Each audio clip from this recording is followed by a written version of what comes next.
আপনার বাচ্চাও কি পড়তে বসতে পছন্দ করে না? পড়তে বসতে গেলেই মাথা ব্যথা, পেট ব্যথা, আজকে ইচ্ছা করছে না, ছেড়ে দাও, এরকম বিভিন্ন রকম বাহানা নিয়ে উঠে যায়। পড়াতে বসানোটাই একটা রীতিমতো ঝামেলার বিষয় হয়ে উঠছে। তাহলে এই ভিডিওটি আজ আপনার জন্য হতে চলেছে। নমস্কার, আমি সাইকোলজিস্ট রেশমি দত্ত। আজকে আমি আলোচনা করব কি কি জিনিস আমরা মেনটেন করলে বাচ্চাকে পড়তে বসানো নিয়ে আর কোনো ঝামেলাই হবে না। এই পড়তে বসানো নিয়ে আমি কয়েকটি টিপস শেয়ার করব। সেই টিপসগুলো যদি আমরা একটু ফলো করতে পারি তাহলে হয়তো পড়তে বসাটা এতটা অসুবিধাজনক হবে না। প্রেশার। আজকাল কম বেশি সবাই কিন্তু পড়াশোনার প্রতি, ভালো নাম্বার পেতে হবে তার প্রতি কিন্তু প্রেশার দিয়ে থাকি। তোর বন্ধুরা তোর থেকে এত ভালো নাম্বার পেয়ে এগিয়ে গেল, তুই কিনা এই নাম্বার পেয়েছিস? তোকে আমি এত কষ্ট করে পড়ালাম, এত কষ্ট করে সব জিনিস বোঝালাম, তুই স্কুলে গিয়ে সেটা লিখে আসতে পারলি না? তোর দ্বারা কিচ্ছু হবে না, তোকে পড়িয়ে আমার কি লাভ, তোকে স্কুল থেকে বের করে দেবো। এরকম অনেক কথাই কিন্তু আমরা বলে থাকি যখন বাচ্চার রেজাল্ট খারাপ হয়। তো এইভাবে আমরা যদি বাচ্চাকে রেজাল্টের জন্য প্রেশার দিতে থাকি, তাতে কিন্তু বাচ্চার সেলফ কনফিডেন্স আরো ডাউন হতে থাকবে। তো এইভাবে কিন্তু আমরা বাচ্চাটিকে নিজের অজান্তেই আরো বেশি করে পড়াশোনার ব্যাপারে ডিমোটিভেটেড করে ফেলছি। এর বদলে আমরা যদি বাচ্চাটির সাথে পজিটিভলি ডিল করতাম, বাচ্চাটিকে যদি আমরা পজিটিভলি জিজ্ঞেস করতাম যে তোমার কি অসুবিধা হচ্ছে পড়তে আমাকে বলো, বা আমি তোমাকে পড়াশোনার ব্যাপারে কিভাবে সাহায্য করতে পারি তুমি বলে দাও। এইভাবে যদি আমরা বাচ্চাটিকে জিজ্ঞেস করি তাহলে কিন্তু আমরা অনেকটা ওর কি প্রবলেম হচ্ছে বা কেন ইন্টারেস্ট পাচ্ছে না, কেন পরীক্ষায় লিখে আসতে পারছে না, এই জিনিসগুলো কিন্তু বাচ্চাও মন খুলে আপনার সাথে ডিসকাস করতে পারে। এবং এছাড়াও বাচ্চাটি যতটুকু পারছে, যতটুকু এফর্ট দিচ্ছে সেই এফর্টটাকে একটু ভ্যালু দিন। তাকে বোঝান যে তুমি দেখো এত চেষ্টা করেছো, করে তুমি এই নাম্বারটা পেয়েছো, এটা তুমি তোমার যোগ্যতায় পেয়েছো। এবং এইভাবে বাচ্চাটির সাথে একটু পজিটিভলি কথাবার্তা বললে বাচ্চাটির নিজেরও কিন্তু সেলফ কনফিডেন্স বাড়বে এবং পরবর্তীকালে পড়াশোনার ক্ষেত্রেও কিন্তু আরো বেশি উৎসাহ নিয়ে সে পড়তে আসবে। এছাড়াও নিজের পড়াশোনার প্রতি তার রেসপন্সিবিলিটিও কিন্তু এখান থেকে বাড়ানো যায়। কিন্তু আমরা যত বেশি করে তাকে নেগেটিভ কমেন্টস করতে থাকবো বা অন্য কোনো বন্ধুর সাথে তুলনা করতে থাকবো, বাচ্চাটি আজকে হয়তো চুপ করে যাবে কিন্তু কাল থেকে কিন্তু সে বিরক্ত হবে। তাই যখনই আমরা তাকে পড়তে বসার কথা বলবো, পড়তে বসার নাম শুনলেই সে বিরক্ত হবে এবং পড়তে বসতে চাইবে না। অনেক সময় আমরা বাচ্চাকে পড়তে বসিয়ে দিই, বাচ্চাকে একটা কোনো কাজ দিয়ে আমরা নিজেরা মা-বাবারা ফোন ঘাঁটতে থাকি বা কোনো ইম্পোর্টেন্ট কোনো কল এলে সেই কল রিসিভ করে তার সামনেই কথা বলতে শুরু করে দিই।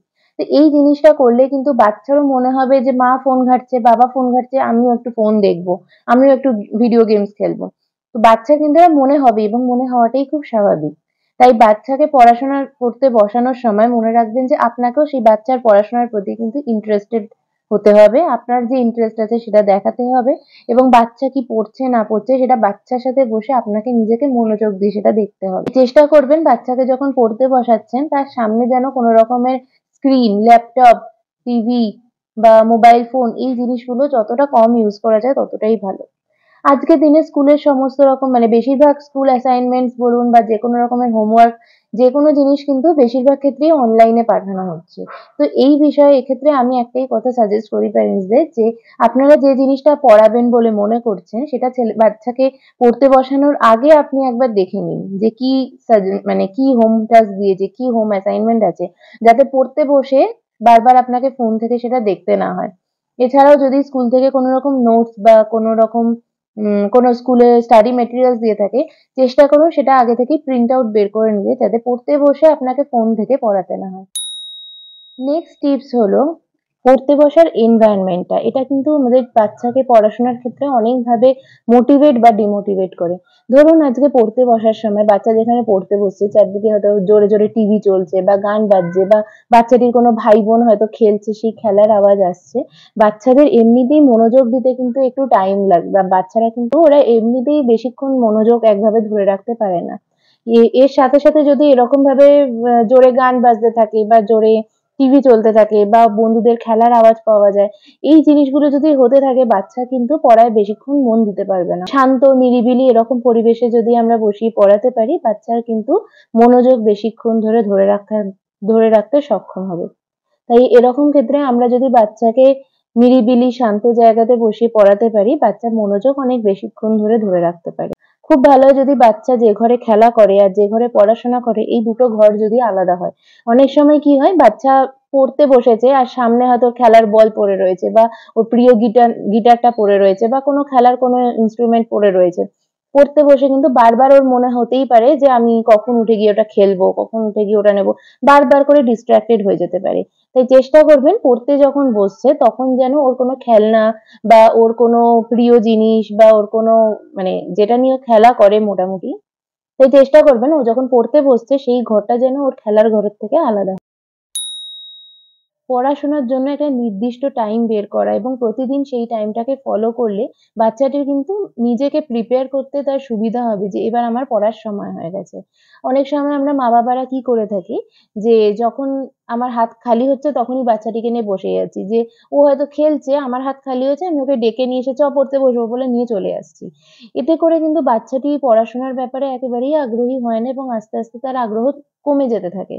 তার কারণ সে হয়তো খেলছিল, সে হয়তো খেলাতেই মনোযোগ দিয়েছে। হঠাৎ করে তাকে যদি ডেকে এনে পড়তে বসিয়ে দেওয়া হয়, সেই জিনিসটা তার ভালো লাগে না। তাই আমরা চেষ্টা করব প্রতিদিন আমরা যদি মনে করি যে আচ্ছা সকালে আমরা ১ ঘন্টা পড়াবো, রাত্রিবেলা সন্ধ্যেবেলা আমরা ১ ঘন্টা পড়াবো। তো সকালবেলা ৯টা থেকে ১০টা ওই ১ ঘন্টা প্রতিদিন যেন সেই টাইমটাই আমরা মেইনটেইন করি বা সন্ধ্যেবেলায় ধরুন ৭টা থেকে ৮টা যে টাইমটা আমি পড়াবো রোজ যেন আমরা সেই টাইমটা মেইনটেইন করতে পারি। এই জিনিসটা করলে কি হবে বাচ্চা আজকে খেলছে, বাচ্চা আজকে ঘুরতে গেছে, যাই করুক না কেন যখনই সেই সময়টা আসবে বাচ্চা কিন্তু এলার্ট হয়ে যাবে যে এবার আমাকে পড়তে বসতে হবে।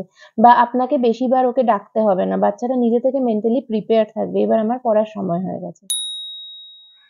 একটানা আমরা অনেক সময় বাচ্চাকে পড়াতে থাকি। যে বাচ্চাটি হয়তো ১ ঘন্টা পড়বে, তাকে আমরা একটানা ১ ঘন্টা ধরে পড়াচ্ছি। এমনিতেই বাচ্চাদের ফোকাস বেশিক্ষণ বাচ্চারা একটা বিষয়ের উপর বেশিক্ষণ কনসেনট্রেট করে থাকতে পারে না। সেক্ষেত্রে আমরা যদি ১ ঘন্টাকে ভাগ করে ছোট, ছোট ব্রেক দিয়ে ধরুন ০.৫ ঘন্টা পড়লো, তারপরে একটুখানি খেলে নিল, তারপরে আবার হয়তো ০.৫ ঘন্টা পড়লো। তাহলে আমার পড়ানোর সময়টা কিন্তু সেই ১ ঘন্টাই থাকলো। কিন্তু সেটাকে আমি ভাগ করে নিলাম। এটা করলে বাচ্চার মধ্যে বোরডাম আসে না। বাচ্চা পড়ার জন্য মনোযোগটাকে বেশিক্ষণ ধরে ধরে রাখতে সক্ষম হয়। পড়া মনে থাকে এবং পড়তে বসতেও বাচ্চা ইন্টারেস্টেড হয়। তার কারণ হচ্ছে বাচ্চা জানে এই তো একটুখানি পড়ে নেব তারপরেই আমাকে খেলতে দিয়ে দেবে। আমি তারপরেই খেলতে যেতে পারবো। এইটুকু পড়ে নিলেই তো হয়ে গেল। এই ১ ঘন্টা ধরে কন্টিনিউয়াসলি টানা বসে থাকতে, থাকতে কিন্তু বাচ্চার পড়ার প্রতি ধৈর্য বলুন, বাচ্চার মনোযোগ বলুন দুটোই কিন্তু আস্তে, আস্তে চলে যায়। এছাড়াও সায়েন্টিফিক্যালি বলতে গেলে বাচ্চা যদি একটানা পড়ার বদলে বাচ্চা যদি কিছুটা ব্রেক দিয়ে, দিয়ে পড়ে সেই পড়াটা কিন্তু আমাদের মনে রাখতেও সুবিধা হয়। অনেক বেশি দিন পর্যন্ত সেই পড়াটা মনে রাখতে পারি। বাচ্চাকে সবসময় বই, খাতা, টেবিল, চেয়ার এইসব নিয়ে না বসেও কিন্তু আমরা পড়াতে পারি খেলার ছলে। বাচ্চা যখন খেলছে তাকে হয়তো খেলতে, খেলতেই আপনি কটা প্রশ্ন করলেন বা খেলতে, খেলতেই আপনি হয়তো সেগুলো নিয়ে আলোচনা করলেন এমনভাবেই যে যেখান থেকে বাচ্চাকে হয়তো উত্তর দিতে গেলে সেই পড়াশোনার জিনিসটাই সেই চলে আসতে হয়। অনেক সময় এরকম করা যেতে পারে যে অনেক বাচ্চার খাওয়ার সময় একটু ডিফিকাল্টি হয়ে থাকে। মানে বাচ্চাটি খেতে চায় না।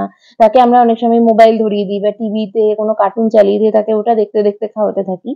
এটা না করে আমরা যদি বাচ্চাটিকে খাওয়ার সময় তাকে যদি খাওয়ার সময় আমরা ছোট, ছোট করে পড়ার জিনিসটা নিয়ে মজা করে, করে যদি আমরা ইন্টারেক্টিভ ভাবে যদি খেলতে পারি, আমরা একটা করে লাইন বলবো, বাচ্চাটি একটা লাইন বলবে। এটা করতে, করতে বাচ্চাটির মজাও হবে প্লাস বাচ্চাটি কিন্তু খেয়েও নিচ্ছে। খাওয়ার যে ট্যানট্রামস ছিল খেতে চাইছে না, সেই জিনিসটাও কিন্তু থাকবে না। বা হয়তো বাচ্চাটি যখন ঘুমোতে যাচ্ছে, "আমাকে একটা গল্প বলো না, গল্প বলো না" অনেক বাচ্চাদের মধ্যে দেখা যায়। তখন যদি আমরা এরকম নীতি গল্প ধরে আমরা যদি বলতে থাকি, বাচ্চাটি কিন্তু শিখছেও। গল্প শোনাও হলো, আবার তার শেখাও হলো। তো এইভাবেও কিন্তু আমরা খেলতে, খেলতে বাচ্চাটিকে পড়াতে পারি। বা হয়তো আমরা বাচ্চাটিকে কাউন্টিং শেখাচ্ছি। 1, 2, 3, 4 কাউন্টিং করতে শেখাচ্ছি। বাচ্চাটি কি কার্টুন দেখতে পছন্দ করে বা বাচ্চাটি কি প্রোগ্রাম টিভিতে কি প্রোগ্রাম দেখতে পছন্দ করে। সেরকম একটা প্রোগ্রাম নিয়ে হয়তো বললাম, "আচ্ছা এই প্রোগ্রামে কতগুলো ক্যারেক্টার আছে তুমি গুনে আমাকে বলো তো।" বাচ্চাটি কিন্তু আমাকে গুনে, গুনে বলছে। তো এখান থেকে কিন্তু আমাদের কাউন্টিং ও আমরা শিখিয়ে দিতে পারছি। বা আমরা হয়তো বললাম যে, "আচ্ছা তুমি কি কার্টুন দেখতে পছন্দ করো? আমাকে কাউন্ট করে বলো যে কটা কার্টুন তুমি দেখতে পছন্দ করো বা কটা কার্টুনের তুমি নাম জানো?" এইভাবে বাচ্চাকে আমরা কাউন্টিং শেখাতে পারি। বাচ্চাটা কিন্তু জানতেও পারল না যে সে পড়াশোনা করছে। এছাড়াও বাড়িতে আপনি যখন কাজ করছেন হয়তো আ স মানে রান্না-বান্নার কাজ করছেন, যাই করুক না কেন, চেষ্টা করুন বাচ্চাকে ইনভলভ করতে। বাচ্চাকে বলুন যে আপনার হাতে, হাতে হেল্প করে দেওয়ার জন্য এবং সেই হেল্প করতে গিয়ে আপনি তাকে একটা করে ফল দেখিয়ে জিজ্ঞেস করতে পারেন যে, "এটা কি জিনিস?" কোনো সবজি দেখিয়ে, "এটা কি জিনিস?" এইভাবে কিন্তু আমরা বাচ্চাকে শেখাতে পারি। নাম্বার শিখতে পারছে, বাচ্চাটি এটার মাধ্যমে নাম্বার শিখতে পারছে। তো এইভাবে কিন্তু বাচ্চার মধ্যে আমরা ইনস্ট্রাকশন ফলো করার টেনডেন্সিটাকেও বাড়িয়ে তুলতে পারি। এবং বাচ্চা এটা করতে বাচ্চা কিন্তু একবারও ভাববে না যে আমি পড়াশোনা করছি। কিন্তু খেলতে, খেলতে বা এই ধরনের কাজ করতে করতে বাচ্চাটির কিন্তু পড়াও হয়ে যাচ্ছে।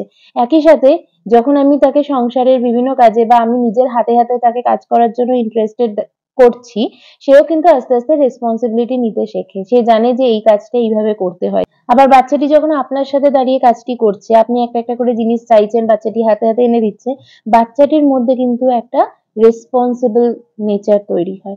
বাচ্চা কিন্তু নিজেকে অনেকটা ভ্যালুয়েবল মনে করতে থাকে এবং সে নিজের ব্যাপারে আরো অনেক বেশি কনফিডেন্ট ফিল করে। এর পরের যে পয়েন্টটা বলবো যে বাচ্চাকে আমরা একদম ছোটবেলা থেকেই কিন্তু কালারিং বই বা কোনো ছবির বই এই জিনিসগুলো কিনে দিতে পারি। যে অনেক রকম চটি বই পাওয়া যায় না? অ, আ, ক, খ র বই, 1, 2, 3, 4 এর বই, ABCD এরকম ছোট ছোট বই পাওয়া যায়। বইগুলো যদি আমরা একদম ছোট বয়স থেকে বাচ্চাকে দেখাতে চাই, কিছু ফ্ল্যাশ কার্ডস রেগুলার আমরা যা যা ইউজ করে থাকি সেগুলোর জন্য ফ্ল্যাশ কার্ড কিনতে পাওয়া যায়। সেই ফ্ল্যাশ কার্ড নিয়ে যদি আমরা বাচ্চাটির সাথে খেলার ছলে পড়াতে থাকি, বাচ্চাটি কিন্তু পড়তেও বেশি ইন্টারেস্টেড হবে। এই ছবির বইগুলো দেখে ওল্টাতে পাল্টাতে শুরু করবে, বাচ্চাটির কিন্তু বইয়ের সম্পর্কে একটা আগ্রহ তৈরি হবে এবং তার জন্য ৩-৪ বছর বয়সের পরে যখন আমরা বাচ্চাকে স্কুলে ভর্তি করি এবং তখন সব পড়াশোনা একসাথে এসে পড়ে, তখন যে চাপটা বাচ্চার ওপর পড়ে সেই চাপটা কিন্তু পড়ে না। যদি বাচ্চাকে আমরা ২ বছর, ২.৫ বছর থেকেই তাকে ছোট ছোট করে জিনিসপত্র শেখাতে থাকি অল্প অল্প করে, যখন বাচ্চাটিকে নিয়ে আমরা পড়তে বসাচ্ছি, একটু ফ্লেক্সিবল হতে হবে। ফ্লেক্সিবল হতে হবে তার মানে হচ্ছে ধরুন আজকে বাচ্চা পড়তে বসে বলল যে, "আমার না আর পড়তে ভাল লাগছে না, আর পড়বো না, আর ইচ্ছা করছে না, একটুখানি খেলে নিই।" তো আমরা তখন একটু ফ্লেক্সিবল হয়ে এটা বলতে পারি যে, "ঠিক আছে তুমি এত অবধি পড়ে নাও, এই যে এই ২ পাতা আছে, এই ২ পাতা পড়ে নাও, আর আমি তোমায় পড়তে বলব না। তারপরে তুমি গিয়ে যত খুশি খেলতে পারো।"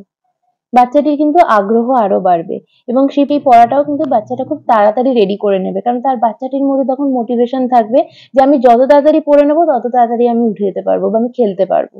এবং এই যে প্রমিসটা আমরা করছি যে তুমি এটা করলে আমি এক্ষুনি ছেড়ে দেবো। তুমি গিয়ে এই পড়াটা এবং এই যে প্রমিসটা আমরা করছি যে তুমি এইটুকুন পড়ে নাও তারপরে তুমি গিয়ে খেলতে পারবে। এতে করে কিন্তু এই প্রমিসটাও কিন্তু আমাদেরকে রাখতে হবে। এটা যদি আমরা রাখতে না পারি তাহলে কিন্তু বাচ্চাটার ট্রাস্ট করতে সমস্যা হবে। পরের বার থেকে বাচ্চাটি কিন্তু তাহলে আর আপনাকে ট্রাস্ট করতে পারবে না। তাই এই জিনিসটা একটু মাথায় রাখতে হবে। বিভিন্ন বাচ্চার কিন্তু লার্নিং স্টাইলস ডিফারেন্ট হয়। কেউ হয়তো দেখে দেখে ভালো শেখে, কেউ শুনে শুনে ভালো শেখে। লার্নিং স্টাইলটা একটু ফলো করতে হবে। কোন বাচ্চা কিভাবে পড়লে তার সুবিধা হয়, কিভাবে পড়লে মনে রাখতে পারে, সবাইকে যদি আমরা বই খাতা দিয়ে বসিয়ে দিই, এইভাবে কিন্তু সবার পক্ষে পড়া সম্ভব হয় না। এরকম বাচ্চাও থাকে যারা হয়তো মা পড়ছে বা বাবা পড়ছে সেটা শুনে শুনে তার ভালো মনে থাকে। তো অসুবিধার তো কোনো ব্যাপার নয়। যে বাচ্চার লার্নিং স্টাইলটা যেরকম সেই স্টাইলটা আমাদেরকে ফলো করে যদি আমরা পড়াতে পারি, বাচ্চার মনোযোগ দিতেও সুবিধা হবে এবং সেই পড়াটা বাচ্চার ভালোভাবে হয়েও যাবে। লাস্ট যে পয়েন্টটা নিয়ে আলোচনা করব সেটা হলো বাউন্ডারি। বাচ্চার সাথে বসে বাচ্চাকে বাউন্ডারি বোঝান। যেকোনো জিনিস, হ্যাঁ, আজকে হয়তো পড়তে ইচ্ছা করছে না। আপনি হয়তো মনে করলেন যে আজকে ৩ টে সাবজেক্ট পড়াবেন বাচ্চাকে। বাংলা, অঙ্ক আর ইংলিশ পড়াবেন। নিয়ে আপনি বাংলা দিয়ে শুরু করলেন এবং বাচ্চাটির হয়তো পড়তে ভালো লাগছে না। তাকে আমরা এটা বলব যে, "ঠিক আছে তোমার এখন বাংলা দিয়ে শুরু করতে ইচ্ছা করছে না, তাহলে আমরা ইংলিশটা আগে করে নিই, বাংলাটা পরে করব।" কিন্তু বাংলা পড়তে ইচ্ছা করছে না বলে আমরা পড়বই না, আজকে পড়তেই হবে না, এই জিনিসটা কিন্তু করা যাবে না। রেগুলার যেরকম রুটিন মেনে পড়তে বসতে হবে, সেইরকম প্রত্যেকদিন যেমন আমরা খাওয়া-দাওয়া করি, প্রত্যেকদিন যেমন আমরা ঘুমোই, সেরকম প্রত্যেকদিন পড়তেও বসি। এই রুটিনটা যেন মেইনটেইন থাকে। এটা যেন একদিনও এরকম না হয় যে আচ্ছা আজকে বাচ্চা খুব কান্নাকাটি করছে, আজকে আমরা পড়ালাম না। ঠিক আছে, কালকে আবার পড়বে, দরকার নেই আজকে। এই জিনিসটা করলে কিন্তু চলবে না। অনেক সময় কি করি আমরা, স্কুলের পরীক্ষা হয়ে গেলে যে একটা অ্যানুয়াল পরীক্ষার পরে একটা লম্বা ছুটি থাকে, সেই ছুটিতে আমরা পড়াশোনা পুরোপুরি বন্ধ করে দিই এবং বাচ্চাকে নিজের মতো ছেড়ে দিই। সে বেশিক্ষণ বেশিক্ষণ ঘুমোয় বা ঘুম থেকে দেরি করে ওঠে বা দেরি করে উঠেও সারাদিন টিভি দেখতে থাকে। তো এই জিনিসটা করলে আমরা কিন্তু নিজেরাই বাচ্চার পড়ার যে হ্যাবিটটা সেই হ্যাবিটটাকে নষ্ট করছি এবং পরে যখন বাচ্চাকে পড়তে বসাতে বলবো, বাচ্চাটির পড়তে অসুবিধা হবে, মনোযোগ দিতে অসুবিধা হবে। তাই চেষ্টা করুন যে পরীক্ষা হয়ে গেলেও হয়তো অতক্ষণ ধরে পড়বে না, কিন্তু প্রত্যেকদিন বই নিয়ে বসাটা প্র্যাকটিস করুন। বই নিয়ে বসার একটা অভ্যেস তৈরি করুন। সেটা পরীক্ষার আগে যখন স্কুল খোলা রয়েছে তখন হয়তো সে ২ ঘন্টা, ৩ ঘন্টা, ৪ ঘন্টা করে পড়ছে। কিন্তু যখন পরীক্ষা হয়ে যাচ্ছে তারপরে সেটা আমি সারাদিনে যদি আমি ১ ঘন্টাও পড়ি, সেটাই বা কম কি? এবং পড়া মানেই যে শুধু স্কুলের বই থেকে পড়া তা কেন? আমরা তাকে কোনো গল্পের বই দিতে পারি বা পড়ার বাইরে আরো অন্যরকম কোনো জেনারেল নলেজ এর বই দিতে পারি। কিন্তু পড়ার অভ্যেসটা রাখতে হবে। তাহলেই কিন্তু বাচ্চার পড়তে বসার প্রতি আগ্রহটাও তৈরি হবে। এই টিপস গুলো যদি আমরা একটু ফলো করতে পারি, প্রত্যেকদিন রুটিন মেনটেন করে পড়তে বসানো বা পড়তে বসার সময় এনভায়রনমেন্ট একটু যেন নিরিবিলিতে পড়তে বসানো যায়, পড়ার ঘর আর খেলার ঘরের মধ্যে যদি আমরা একটু পড়ার ঘর আর খেলার ঘর এই দুটোকে যদি আমরা আলাদা করতে পারি বা পড়াটা যদি একটু ইন্টারেক্টিভ ওয়েতে করতে পারি, বাচ্চাকে উৎসাহ দিতে পারি, বাচ্চা যেটা পারে না সেটার বদলে বাচ্চা যেটা পারে, যতটা পারে সেটা নিয়ে যদি আমরা বেশি উৎসাহ দিতে পারি, বাচ্চার কিন্তু পড়তে বসাটাও একটা অ্যাক্টিভিটির মতো লাগবে। বাচ্চার মনে হবে যেমন আমি খেলছি, খেলার মধ্যে যেমন আমার ইন্টারেস্ট রয়েছে, সেরকম পড়াটাও ইন্টারেস্টিং, পড়তে বসাটাও তার কাছে ইন্টারেস্টিং লাগবে এবং পড়তে বসা নিয়ে এত ঝামেলা করার কিছু থাকবে না। ভিডিওটি যদি ভালো লেগে থাকে তাহলে প্লিজ আপনারা ভিডিওটি একটু শেয়ার করে দেবেন। Thank you.